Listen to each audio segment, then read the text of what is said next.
every single image is serving a purpose. It's showing and telling and showing and telling, because that's the way as humans that we take in and digest 90% of what is going to matter in terms of making a decision. It's the visuals on the page.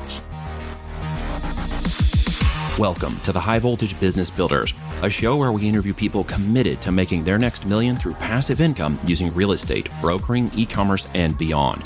If you're a passionate business builder yourself, visit voltageb2b.com to get in touch now. All right, folks, welcome back. It's Neil from High Voltage Business Builders Podcast. We're here talking with my good friend Daniela about Amazon conversions, branding, and all kinds of other cool stuff. She's chiming in for Peru today. Tell us a little bit about what's going on with you. Sure. I'm the founder of Mindful Goods, where we help build launch-ready listings for Amazon brands. We've been around 5 years, the last 2.5 of which has just been focused on listing optimization. So I'm so glad to be here. Thank you for having me. And we're going to share our 3-step formula and break it down for you. Okay, let's dig in and start to unpack that. Tell us what we need to know about getting great conversions on Amazon. All right. So the way that we distill it down, and this is after working with hundreds of brands on Amazon, we used to have this long, lengthy guidebook that we would follow that we called the buy now method. And really, if you distill that down, there's 3 critical steps. And this is something that everybody who's listening should be thinking about when they're optimizing their listings for Amazon or considering whether the value is there for them to do so, right? So the first step is leading with SEO copy so that you can get found by shoppers. So the second step is, once you've gotten found by shoppers through your SEO copy, how do we make sure that they're clicking on your listing versus anyone else's? So that's done through the main image and your offer, right? The third step is, once you've gotten found, once you've gotten the clicks, they're inside your listing, how do you get them to convert, right? And we do this through a combination of techniques, show and tell graphics that are storytelling all the way down the page, answering questions, and really using every single asset that Amazon is giving you in order to convert the shopper. So at a high level, those are the 3 steps that we recommend that every seller go through, and I'm happy to unpack it for you. Okay, so as a seller understands, let's just follow that thought through for just a second. Let's say I have all of those things in place. What's a typical Amazon conversion rate look like? I know it's referred to as unit session percentage, which some of the sellers might recognize. Others who are brand new may not know that. They may know the phrase conversion rate. What am I looking at? If I hit that perfect momentum, what is the goal? What am I shooting for? It really, on average, what brands are seeing is anywhere from 10 to 20%. But what you should be looking at as well is where your offer lies within the price spectrum, right? So if you're a higher ticket price point, then your conversion rates are going to be a lot lower. And that's okay. There's nothing wrong with that, but it's just something you need to know what the benchmark is going to be, that it is going to be a little bit lower. And then if you have, let's say, a lower price point, you can probably achieve a higher conversion rate beyond what the average is. But it's interesting, right? If you look at every step of the funnel, there's a way to optimize for everything. So figuring out, what is the keyword density that's going on within your listing organically? Are you driving traffic towards those keywords? Is your sessions increasing over time, right? The second part is, how many people are coming into your listing? Are you able to increase that? Have you even done any split testing with your main image? And then third, coming into your listing, have you really maxed out on what you can do with your product images, with your A+ content? Like, what was there a strategy there? And can you improve each one of those steps incrementally over time, right? So for instance, Yes Bar was a great example of a brand that we work with, where we overhauled everything. They were already an experienced seller, already selling well, but they realized they had competitors entering the space. So they wanted to level up their listings, make sure they were staying competitive. Which is a challenge, right? You oftentimes, the advice is don't mess with the listing that's working. But this is a brand that really wanted to defend their territory, and they were going places in the future and knew that they needed to reinvest at that time. So before changing everything on the listing, even though all the assets were ready to upload, we just uploaded that main image. We had already done split testing off of Amazon and then validated the image and brought that image into Amazon. Now they're split testing within Amazon, within Seller Central, but depending on your velocity of sales, you may or may not want to wait for that split test to complete itself, right? So we always do a test off of Amazon, and now we recommend that brands do at least try to split test and validate a second time on Amazon. That's a very good feedback. I mean, because I see a lot of immature sellers who are new or maybe a little naive, or maybe they're not being trained on the right methodology, making too many changes too fast before they even recognize what it is they should have changed or even remembered what it was they did change. And before they know it, what you expect, and I'm sure you see this, Amazon will make negative changes faster than positive changes. So if you split an image or change something, you don't remember what it was, you can affect your SEO and your search rankings very quickly. Instead of, say, I turn something and I've got to wait 3 to 4 days to see the positive results of that, you can impact it negatively. And I tend to see. Is that sort of your experience too after doing this? Absolutely. We always recommend just waiting a 2 week time period. If you're a higher velocity seller, you can probably get the data, in less time.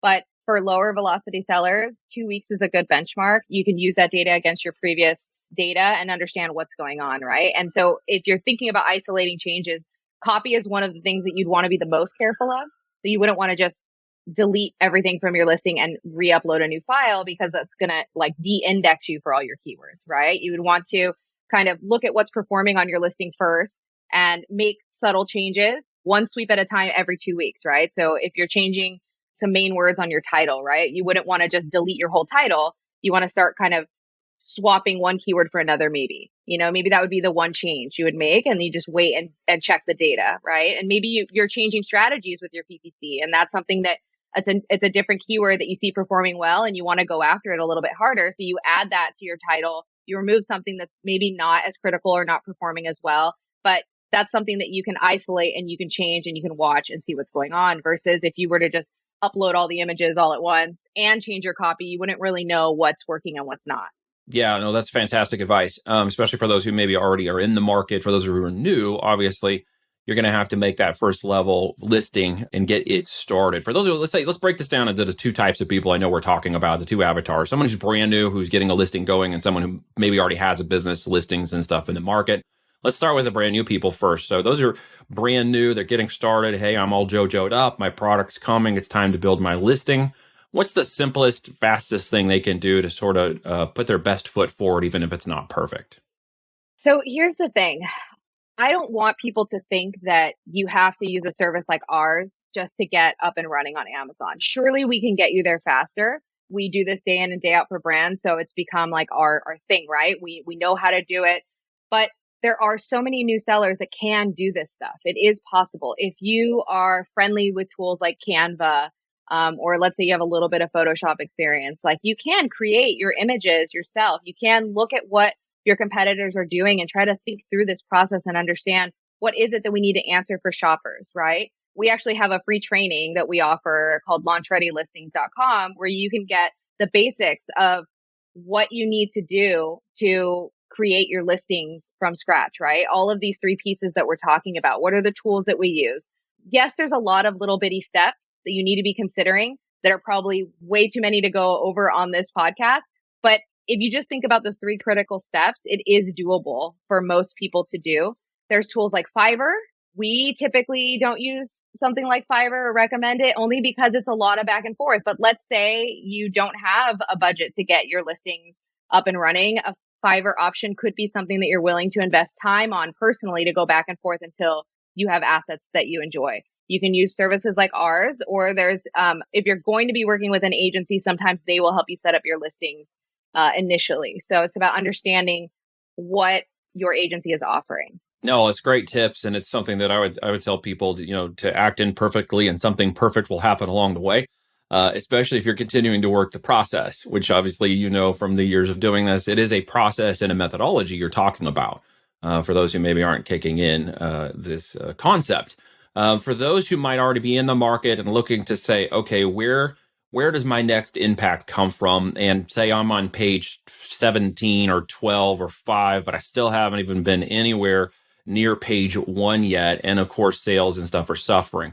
What would I expect to do initially to try to make that impact? This is something we see a lot. About 50% of our clients are net new to Amazon, meaning they've never been on Amazon before. And then 50% of our clients are already selling on Amazon.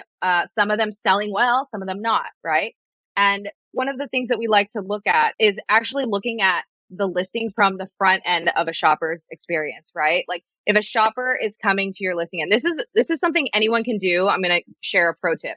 take the URL from your listing, drop it into pickfood.com. You can use the code MindfulVIP and I think you'll get 50% off, but drop your URL to your listing in there. Target Amazon Prime shoppers, 50 of them. Drop the link and just ask a simple question. Tell me what is missing from this listing. If you were going to buy this product, what is missing? And look at all the responses that people are going to give you and pull out the things that start repeating themselves into patterns. And I guarantee you'll have like 5 clusters of what people are saying over and over and over again. And it's like, those are the things that you're not addressing. Those are the things that when a person hits your page, it's too much for them to be searching for things. You have to hit them over the head with what it is you're trying to share about your product in the most simple visual format possible, right? So something that we do is we like to focus on show and tell graphics. Oftentimes I look at brands who have been selling even for years and they still only have 3 or 4 product images. And all of the images are like showing the front of the, the front of the product, the side of the product, this side of the product, and the back, or something just generic, right?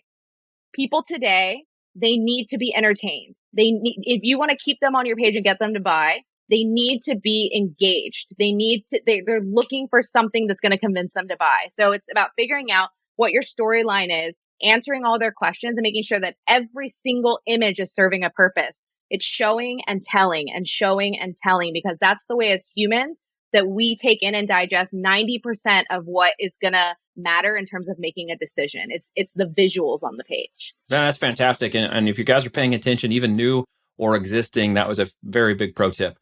Getting feedback is one of the more difficult things people tend to not understand. And you just gave them a big tip for product research. If you want to validate a product that's in the market and you want people's feedback as to what they like or don't like about a product you're considering to sell, or as you very astutely pointed out, if I have a product in the market and I want to make sure I understand what the selling value, the points, and the feedback is, there's an audience there at PickFood that can help you. That's a very, very powerful tip and can really increase the value, the branding, even the pricing of your product, and some unique selling position. That's a very, very powerful tip. I would say you just gave the ending away. I was going to ask you to give us a really cool tip at the end, and you jumped to you jumped to an amazing feedback tip already. I don't want to end. I have another one. Okay, let's hear it. I have another one. This episode is going to be packed. Yeah, it's jammed already. No, not till the end. We're going to hide this one. This one's secret. Nice. Well, I mean, obviously you know your stuff and you know what's going on. So because of that, let me ask you a different question. Go a different route for a second. Looking into the next year with a 5-year history behind you in the Amazon marketplace, obviously around branding and of course, brand management. It was a big component of the seller process. We just talked about that on a previous episode. And obviously you and I have talked about that in our private conversations, but going forward, in the next year, give us, open your crystal ball for me for a second. And I won't hold you to the projections or the outcome, but give me some thoughts into what you see as the future year of Amazon ahead. What do you expect to see, pros and cons? I think that we're going to see much more dynamic accessibility to content in the future. So if you look at storefronts as an example, and maybe even the advanced features of A+ content that most sellers don't get yet, that are either given to vendor sellers or given to Amazon Launchpad sellers, you can kind of like get a teaser of what's going to be coming out. So for instance, in storefronts, you have the ability to create what's called background videos. And I haven't seen too many brands taking advantage of them, but I think they're incredibly engaging pieces of content that you can add to your storefront, because everything on your storefront today, or what's been happening in the past, has been static, right? Which means it stands still and people are just scrolling, and it just looks boring for especially for younger shoppers who are used to a very social media interactive experience, right? So when you are able to use these background videos, you can do creative things like animated loops. So imagine you have a clothing brand and you have a model that's walking across the screen and you see the material of her skirt just flowing across the screen, and you see like her go out of the screen and a guy walk across the screen. You can have that looping on a video, a person walking side to side, and that could just be looping. It won't have any sound, but as they're scrolling down your storefront, you're going to see some kind of movement of the types of products that they have, right? So it's a really engaging factor to keep people scrolling and engaged and viewing your content. So I think things like that are going to be used more frequently. And I think Amazon's testing them right now on storefronts and considering bringing them into listings, or at least I hope they are. Another thing is shoppable images, which I love. We always recommend putting these at the top of a storefront, right? Because it's an image with all these little dots on the screen, right? And each dot can link to a different product. And when you click on the dot, you can one click buy that product, like add it to your cart. Done. So let's say you have warm traffic coming from Google. They search for your brand. Amazon comes to the top like it always does. They click and Amazon's taking them to the brand storefront. Well, if you have the big banner image at the top that is a shoppable image, if the client already knows what they're looking for, they can click and buy right there, right? If the audience is colder and they're hitting your storefront, you can still do everything else on that storefront and still story tell. So those are kind of the things that get me excited is like the new options that might be coming out. Right now, I feel like A plus content is very limited, but there are formats that are working that do lift sales considerably and do improve conversion. So I believe that there's a right way and a wrong way to do things as simple as A plus content. So in terms of targeting and traffic, that's very fantastic insight. So I hope you guys are paying attention to that. In terms of, in terms of targeting traffic and conversions, you and I both know there's millions of page one keywords that your product can get in front of, but only, less than 10 or so are going to be your highest value, highest target, highest ROI keywords. When I'm searching and I'm going in and someone is looking for my content, or I'm looking for them to find my content, what is the if I, let's say my unit session percentage right now is like 7%, not great. I'm probably not going to get onto page one for many of my top keywords. Where am I going to really need to get that at in terms of the effort I'm putting in? Where do I need to see that incremental value change to before I would see Amazon rewarding me with a page one return for that keyword? Oh, that's a great question. I wouldn't know the answer to that question. Okay, well, that's all right. I do. I thought maybe not to trip you up. That really wasn't the goal. The answer is usually around. Tell me. Yeah, Tell me. it's usually around 18%. So for the top 3 to 5 keywords you're targeting, your conversion rate usually needs to be above 18% for you to reach that top 5 position on page one.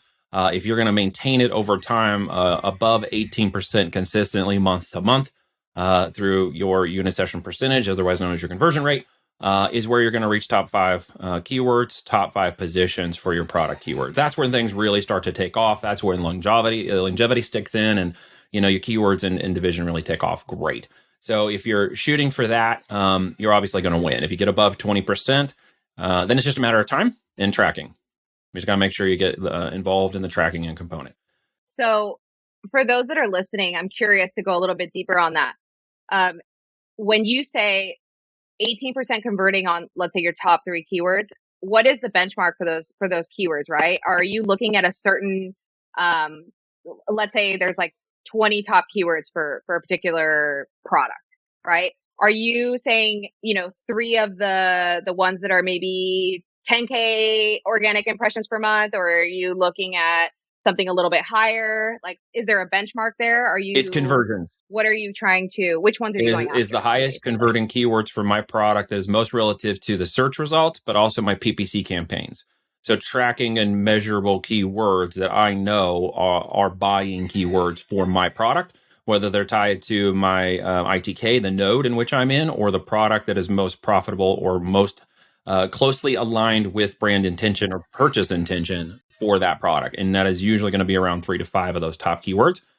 They will also be the ones with the most impressions, most traffic on them. They don't mean they're the high, traffic is not just an impression of buyer. You know that because I could have 100,000 a month, impressionable keyword, but it's very broad and has no buying intent whatsoever.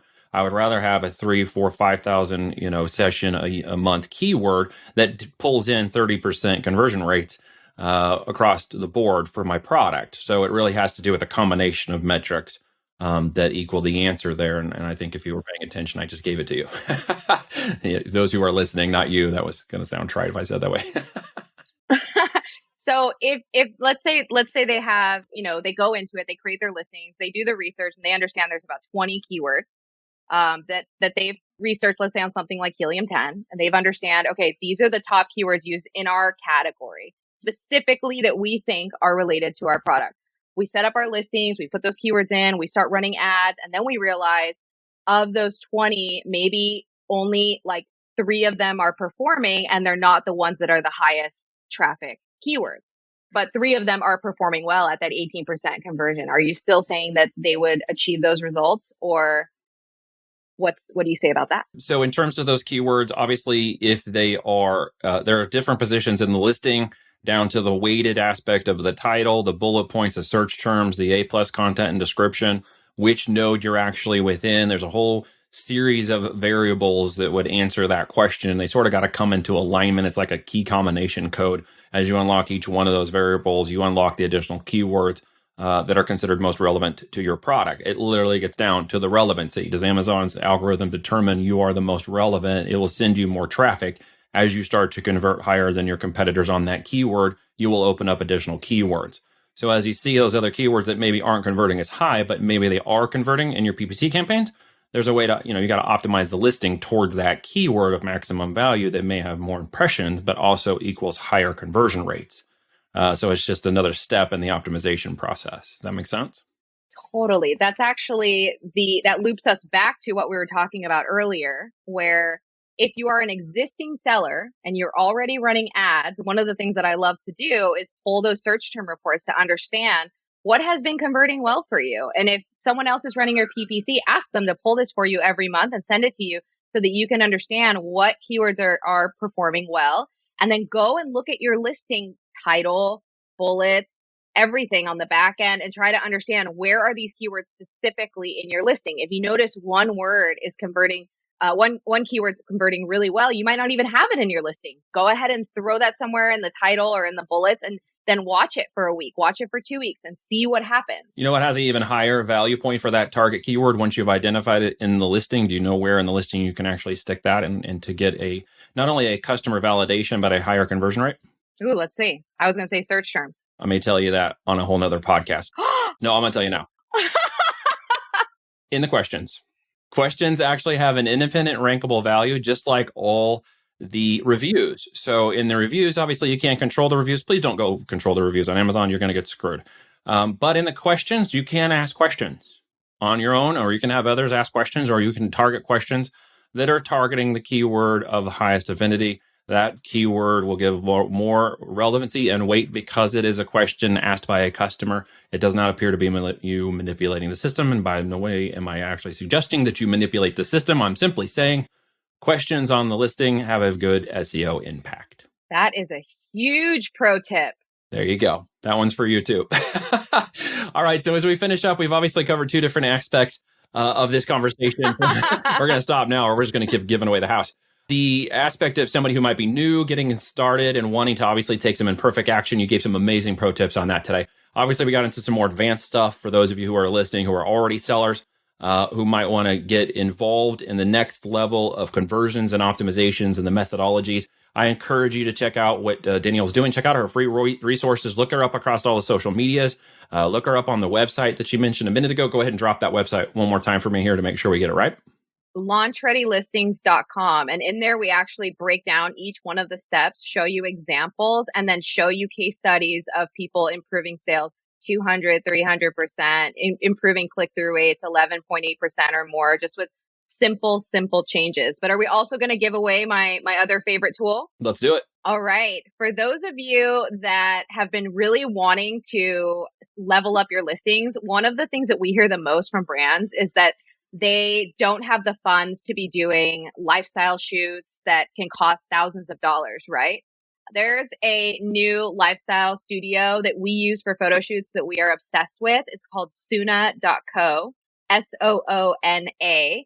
If you use the code MindfulVIP, again, just like with PickFu, you will get credits to get free photos. But what's great about it is it's very similar to the model of Product on White Studios. You ship your product to them. You pick out what kind of props and sets and looks and colors that you want to showcase. Do you want it on a shelf? Do you want it in a kitchen? Do you want a model holding it? This is a really great way to get realistic, beautiful photos. They build a huge catalog of images and you can just buy the ones that you love. Does not cost thousands of dollars. And that is our partner for photo shoots that we use with our clients. And I think that it's something that everybody should have access to and know about, which is why I like to share it in these types of podcasts. Fantastic. This has been a great episode. Thank you so much for coming on, joining us from Peru, dropping some bombs. Folks, I recommend you go check it out. Get some information from her. The free resources are extremely powerful on this podcast. Share and like it, subscribe and rate if you enjoyed this one. And we'll have you back another time because I'm sure we got lots more to unpack in this conversation. Thanks again for coming on. If you like this episode, please share it with people you think will enjoy it as well. Thank you for listening, and be sure to tune in next week for a brand new episode of High Voltage Business Builders.